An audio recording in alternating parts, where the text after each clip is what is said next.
വേദപ്രയ മീഡിയയിലേക്ക് സുസ്വാഗതം. മുത്തപ്പൻ്റെ അടുത്ത് ചെന്ന് കഴിഞ്ഞപ്പോൾ രാത്രി 10 മണിക്ക് ശേഷം അവിടെ ഒന്ന് ചുമ്മാ കറങ്ങാം എന്നുള്ള തീരുമാനത്തിൽ ക്ഷേത്രത്തിൻ്റെ ഭാഗത്തേക്ക് വന്നു കഴിഞ്ഞപ്പോൾ അപ്പോഴാണ് 2 ബംഗാളി പിള്ളേരെ കണ്ടത്. ആദ്യം അവരെ തിരിച്ചറിഞ്ഞില്ല, പക്ഷേ പിന്നെ അവരോട് ചോദിച്ചു. ഞങ്ങൾ വിശേഷം ചോദിച്ചു കഴിഞ്ഞപ്പോൾ പേര് ചോദിച്ചു കഴിഞ്ഞപ്പോഴാണ് അവർ പറഞ്ഞത് ഭയ്യ ക്യാ ഹേ എന്ന് ചോദിച്ചു. അപ്പോഴാണ് നമുക്ക് കാര്യം മനസ്സിലായത് അവർ ബംഗാളികളാണ്. അവരവിടെ ക്ലീനിങ് തൊഴിലാളികളാണ്. ക്ഷേത്രത്തിലെ നമ്മളെല്ലാ ബഹുമാനങ്ങളും ചേർത്തുകൊണ്ട് പറയുന്നു.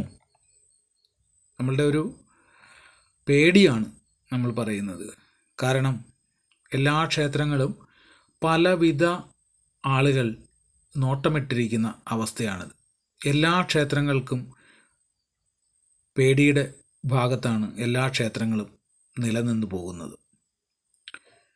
കാരണം അന്യസംസ്ഥാന തൊഴിലാളികളുടെ കാര്യമെടുത്തു കഴിഞ്ഞാൽ, അല്ലെങ്കിൽ കേരളത്തിൻ്റെ കാര്യമെടുത്തു കഴിഞ്ഞാൽ, ലോകത്തിൻ്റെ ഏതൊരു കോണിൽ ഒരു ഭീകരാക്രമണം ഉണ്ടെങ്കിലും അതിൻ്റെ ഏറ്റവും ചെറിയ കണ്ണി വന്ന് അവസാനിക്കുന്ന ഒരു ഭാഗം, ഒരു സ്ഥലം കേരളമായി എന്നുള്ള ഒരു സത്യാവസ്ഥയുണ്ട്.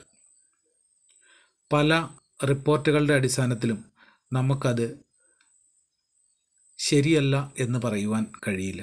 അതുകൊണ്ട് തന്നെ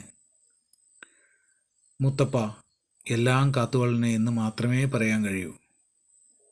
എല്ലാം അറിയുന്ന ഭരണസമിതി വേണ്ട തീരുമാനങ്ങൾ മുത്തപ്പൻ്റെ ഇച്ഛയ്ക്കനുസരിച്ച് എടുക്കുമെന്ന് പ്രതീക്ഷിക്കുന്നു. നമ്മൾ ഒരു പേടി കൊണ്ട് മാത്രമാണ് ഇങ്ങനെ പറഞ്ഞത്, വേറെ ഒന്നുകൊണ്ടുമല്ല.